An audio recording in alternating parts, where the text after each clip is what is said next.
10 चीज मैं बताऊंगा, एटलीस्ट 10 काम आप लोग एवरीडे करिएगा, तो आपका जीवन में कोई भी दुख, कोई भी शोक, कोई भी कष्ट कभी नहीं होगा। अगर आप, या 10 नहीं, आप 11, आपको 11 चीज मैं बताऊंगा, अगर आप 11 काम, अगर 11 चीज अगर कार्तिक मास में करते हैं तो जीवन में कभी भी आपको दुख नहीं मिलेगा, जीवन में कभी कष्ट नहीं मिलेगा, आपको भगवान के साक्षात भगवत धाम सीधे चले जाएंगे। अगर आप 11 चीज अगर करते हैं तो 11 चीज क्या क्या है आप लोग ध्यान से सुनिए। पहला 11 चीज क्या, पहला है कि सबसे फर्स्ट प्रायोरिटी है आप माला जप अधिक से अधिक करें, भगवान का नाम जितना हो सके उतना अधिक से अधिक लीजिए, जितना आपने क्षमता है उतना अधिक से अधिक। कोई 2 कर रहे हैं तो 4 करिए, तो 4 कर रहे हैं 8 करिए, 8 कर रहे हैं 16 कर रहे हैं, तो 16 कर रहे हैं एटलीस्ट 32 करने का प्रयास करिए। ये सबसे फर्स्ट प्रायोरिटी इस महीना में क्या करिए, आप नाम जप खूब करिए। इसमें काउंट ही नहीं करना है आपको कि हम कितना माला जप करें, नो, अदर दिन काउंट करते थे, लेकिन इस दिन अपना काउंट को हटा दीजिए और जितना हो सकता है अपने क्षमता के अनुसार आप अधिक से अधिक इस महीना में भगवान का नाम जप करिए, पहला। दूसरा क्या है, दूसरा आप ब्रह्म मुहूर्त में उठने का संकल्प करें। ब्रह्म मुहूर्त में जितना हो सके कोशिश करें ब्रह्म मुहूर्त में उठना, क्योंकि ब्रह्म मुहूर्त में उठना ऐसे जनरल दिन में मंगलकारी माना गया है। आपका शारीरिक चेतना बढ़ जाएगा, आपका मन शांत हो जाएगा, आपके शरीर में एक अलग उत्साह, अलग उमंग आ जाएगा। लेकिन कार्तिक मास में दूसरा ये दृढ़ व्रत लेना चाहिए, या लीजिए कि हम ब्रह्म मुहूर्त में उठेंगे, ब्रह्म मुहूर्त में उठने का व्रत लीजिए। और क्या, तीसरा आप संकल्प लीजिए कि पवित्र नदियों में स्नान करें, जितना कोशिश करें पवित्र नदी में स्नान करने का। तो कहिए ठीक है, आप बता तो दिए पवित्र नदी में स्नान करने की बात, लेकिन पवित्र नदी खोजे कहाँ? अभी तो हम यहाँ है, यहाँ से मतलब कितना दूर है पवित्र नदी, क्या कहते हैं, गंगा इतना दूर है, यमुना अलग अपना दूर है, तो इस स्थिति में हम क्या करें? तब उसमें बताते हैं, आचार्य बताते हैं कि आप जहाँ पे स्नान कर रहे हैं वहां पे अगर थोड़ा गंगा जल है, थोड़ा कोई भी नदी का अगर जल है, उस नदी का जल को डाल दीजिए, तो आप उसका स्मरण कर लीजिए, तो आपको उस नदी में स्नान करने का फल मिलेगा। तो कहिए भाई गंगा जल भी बहुत दूर है, कि बहुत दिन लाए थे फिर छूट गया, वो भी नहीं है तो क्या करें? तो उसमें बताया जाता है कि ये भी नहीं है, तो आप ऐसा करिए, समस्त नदियों का नहाने वक्त आप स्मरण सिर्फ कर लीजिए, स्नान करने वक्त आपको समस्त नदियों में स्नान करने का फल प्राप्त होगा, समझे? तो एटलीस्ट तीसरा व्रत आप लीजिए कि पवित्र में नदियों में स्नान करने का। आप स्नान अभी कब? सूर्योदय से पहले ब्रह्म मुहूर्त में स्नान करने की बात यहाँ किया जा रहा है। ये नहीं उठे अंगड़ाई लेते हुए 10 बजे, ओ भाई पानी गर्म करो, ठंडा है, थोड़ा स्नान करते हैं। वो लोग मूर्खों के लिए सब नहीं है उपदेश। जो रियल में भगवान की भक्ति करना चाहते हैं, भगवान के आगे बढ़ना चाहते हैं, भगवान का प्रेम पाना चाहते हैं, भगवान की कृपा चाहते हैं, ये उन लोग के लिए नियम है। झोला छाप व्यक्ति के लिए सब नियम नहीं है। इसलिए पवित्र नदी में स्नान करें कब? ब्रह्म मुहूर्त से पहले, ब्रह्म मुहूर्त में स्नान करें। चौथा, आप जो भी अपने अथा योग्यता के अनुसार मंगला आरती का दर्शन करें। अब कहिए भाई हम तो घर गृहस्थी में हैं, घर में यहाँ पे मंदिर तो है नहीं, अपराया इस्कॉन टेम्पल के अलावा शायद ही कोई ऐसा मंदिर होगा जहाँ मंगला आरती होता होगा। आजकल को ये दयनीय स्थिति हो चुका है। भगवान को मतलब देखते आजकल को भगवान को क्या बना लिया समझ नहीं आता। भगवान के देखते हैं आजकल इस्कॉन टेम्पल में आइए, आपको जब देखिएगा डिटीज को देखिएगा तो आपको फील आएगा, मतलब ऐसा रियलाइज होगा क्या रियल में डिटीज हैं, हमसे बात कर रहे हैं, हमसे लीला कर रहे हैं, हमको देख रहे हैं। लेकिन आजकल प्राय मंदिरों में तो सब लुप्त हो गया है। नहीं, एजुकेशन ही खत्म कर दिया। एजुकेशन, कोई मंदिर में शिक्षा दिया जा रहा है कैसे भगवान की सेवा करना चाहिए, कैसे करना चाहिए, कुछ नहीं। सब एगो मंदिर खोल के बैठे हुए हैं, दान डोनेशन फंड फाड़ा आएगा, बस उसी चलो भाई चलते रहेगा।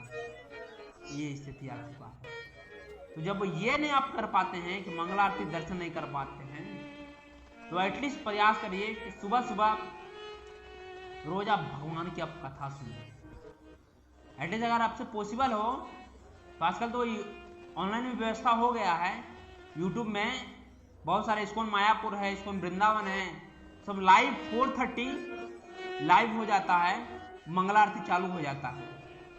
तो आप लोग कोशिश करें, आप एटलीस्ट वहां से भी आप यूट्यूब के माध्यम में, यूट्यूब पर लिखिएगा इस्कॉन मायापुर टीवी तो आ जाएगा। तो वहां से भी आप 4:30 से एटलीस्ट आधा घंटा मंगला आरती देख के भी अगर आप दर्शन भी कर रहे हैं ना आधा घंटा, तो भी आपको मंगला आरती में भाग लेने का फल मिल जाएगा। अगर पॉसिबल हो तो आप ये करें, और उससे भी अगर नहीं पॉसिबल हो, आपको अगर फोन नहीं हो तो भगवान की कथा सुनिए, ये उपाय कर सकते हैं। लेकिन ये जरूर करें कोई ना कोई चीज, ठीक है। 5वां काम क्या करना है कि आप तुलसी का सेवन करें। तुलसी का सेवन का मतलब क्या समझे? तुलसी का सेवन मतलब इस कार्तिक मास में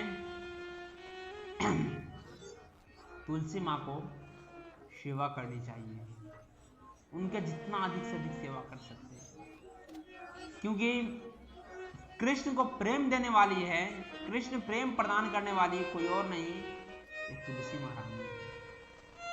आप सहज में कृष्ण को पा नहीं सकते, इतना आसान नहीं है। लेकिन अगर तुलसी महारानी अगर आप पे प्रसन्न हो गई तो सहज ही कृष्ण के गोद में आपको बैठा दी, किसी राधा रानी के गोद में बैठा दी। ये तुलसी की महिमा, तुलसी का अनेक महिमा है, आने वाले दिनों में बताएंगे। लेकिन आप लोग दृढ़ व्रत लीजिए, क्या आप लोग तुलसी का सेवन करें, अधिक से अधिक तुलसी महारानी की सेवा करें, रोज नित्य जल डालें। जल डालने का कोई नियम नहीं है। कई लोग मूर्ख लोग इतना बताते हैं, हाँ ये जल नहीं डाल सकते हैं, इस दिन जल नहीं डाल सकते। उस मूर्खों लोग का 2 थाप मारिए, कहाँ लोग उड़ाएगा पता भी नहीं चलेगा। खुद पढ़ता है ना, खुद नाम जपता है ना, कुछ जानता कुछ है ना, अब फिलॉसफी देने चला है। दूसरे लोग सब मूर्खों को बात गलती से मत मारिएगा। और अधिक से अधिक तुलसी महारानी के इस मंथ में सेवा करनी, इस महीना में सेवा करनी चाहिए। कितना 5 चीज हुआ ना। छठा चीज क्या करना चाहिए, हमें रोज नित्य दिन श्रीमद् भागवतम या भगवत गीता का पाठ करना चाहिए। जिनके पास जो योग्यता है, जिनके पास भागवत है भागवत अध्ययन करें, जिनके पास भगवत गीता है एटलीस्ट पर डे 10 मिनट तो पर डे प्रत्येक व्यक्ति इस मंथ में भगवत गीता का पाठ करें या भागवत का पाठ करें। ये संकल्प लें, हम ये काम करेंगे। मुश्किल है थोड़ा सा, लेकिन आप जब संकल्प करेंगे भगवान इससे परम प्रसन्न होगा। और क्या 7वां क्या है कि इस महीना में हमें एक और संकल्प लेना है, इस महीना में अधिक से अधिक आप वैष्णव सेवा करें। वैष्णव सेवा किसी पहले वैष्णव को पहले चेक करें, वैष्णव कौन है। यानी वैष्णव को अंदर कोई साधु संत को पकड़ लिए, चलो भाई इसको सेवा करने में लगे हुए नहीं। यहाँ वैष्णव से ब्राह्मण सेवा नहीं क्या आ गया, वैष्णव सेवा। वैष्णव सेवा कौन, जो नित्य समय हमेशा भगवान के नाम में मस्त हो, भगवान की कथा में लीन हो, वो वैष्णव। उस वैष्णव की अगर सेवा आप करते हैं, आपको एक नहीं कई जन्मों का पुण्य आपको ऐसा ही प्राप्त होगा। आपको मैं बताता हूं ना, जो काम आपको बड़े से बड़े यज्ञ करने से नहीं हो रहा, बड़े से बड़े तपस्या करने से नहीं होगा, लेकिन एक वैष्णव अगर कह देगा ना कि आपका ये काम हो जाएगा तो हो जाएगा, कोई रोक नहीं सकता। इसलिए हम इस महीना में अधिक से अधिक वैष्णव सेवा करें। जो भगवान के भक्त हैं, जो भगवान के लिए अपना सब कुछ समर्पण किए हुए हैं। और क्या है अगला, क्या है अगला है कि आप गौ माता की सेवा करें। गौ माता के बारे में क्या बताएं कि जिनके लिए भगवान नंगे पांव सब कुछ छोड़ छाड़ के नंगे पांव दौड़ते थे। चप्पल पहनने के लिए माता यशोदा ने कहा तो सीधे बोलते हैं कि 36 लाख चप्पल बनवाओ तब मैं चप्पल पहनूंगा, मैं गोपाल हूं, गऊ का सेवक हूं। जब तक गौ माता चप्पल नहीं पहनेगी तो भला मैं कैसे पहन सकता हूं। वो कृष्ण गौ माता कितना प्रेम करते हैं और आज का क्या स्थिति आ चुका है, वही गौ माता पर कितना अत्याचार किया जा रहा है। लेकिन गौ माता को क्या नहीं देती है आप लोग पता नहीं होगा। हम लोग भगवान के जितना प्रकट जानते हैं ना, भगवान अवतार लिए हैं, सबका अवतार लेने के पीछे एकमात्र एक कारण था, स्वयं सबके पीछे गौ माता थी। गौ माता की वजह से भगवान सब अवतार ले पाए। हम लोग को इस महीना में अधिक से अधिक प्रयास करना चाहिए गौ माता की सेवा करने। ये हुआ 8वां महीना। क्या हुआ, हमें गौ माता की सेवा करने का वचन लेना चाहिए, प्रतिज्ञा लेना चाहिए। 9वां क्या है, हमें भगवान की स्तुति का पाठ करना चाहिए। भगवान का जो भी स्तुति है, भगवान का एटलीस्ट नित्य दिन स्तुति का पाठ करना चाहिए। 10वां क्या है, दामोदर अष्टकम का पाठ करना चाहिए। भगवान दामोदर को किस तरह से भगवान दामोदर लीला किए हैं, उस दामोदर अष्टकम है उसका नित्य दिन पाठ करना चाहिए, ये संकल्प लेना चाहिए। और 11वां महिमा है कि भगवान को नित्य दिन भगवान को दीप दान करें। तो दीप दान करने का क्या प्रोसेस क्या है, कुछ रूल है, तो रूल भी आप जान लीजिए।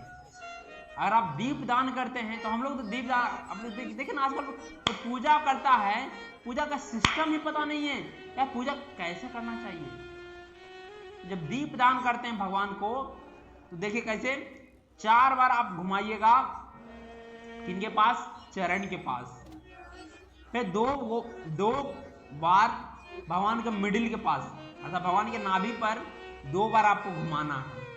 फिर भगवान के फेस पर, चेहरा पर आपको 3 बार आपको दीपक को घुमाना है।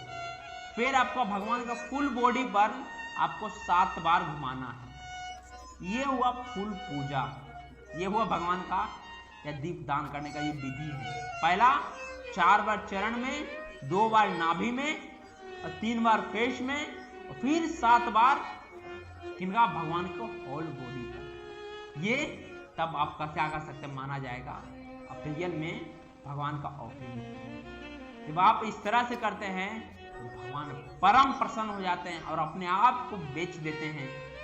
यार हम बिक गए, अब कोई खरीद नहीं। इस तरह से अगर कोई व्यक्ति, ये 11 चीज हम बताएं, अगर 11 चीज अगर कोई पालन करता कार्तिक मास में, उसको निश्चित ही उसको पुनर्जन्म नहीं लेना पड़ेगा और इसी जन्म में वो भगवत धाम चला जाएगा और शायद भौतिक सुख सुविधा तो भरपूर मिलेगा और साक्षात भगवान का प्रेम मिलेगा। अगर कोई व्यक्ति 11 पालन, ये 11 नियम पालन करता है तो, और फिर भी आप प्रयास करना चाहिए जितना हो सके उतना प्रयास करें। एक चीज जो छोड़ दिए, इस कार्तिक मास में बिस्तर को त्याग देने का प्रयास करें, भूमि पर सोने का प्रयास करिए, समझे। आप लोग जितना पॉसिबल है पालन करिए, भगवान आपको निश्चित ही शक्ति पड़े। ये 11 चीज जो मूल है, आप लोग, मैं हाथ जोड़ कर प्रार्थना करता हूं आप लोग सब लोग इतना पालन करने का प्रयास, समझे।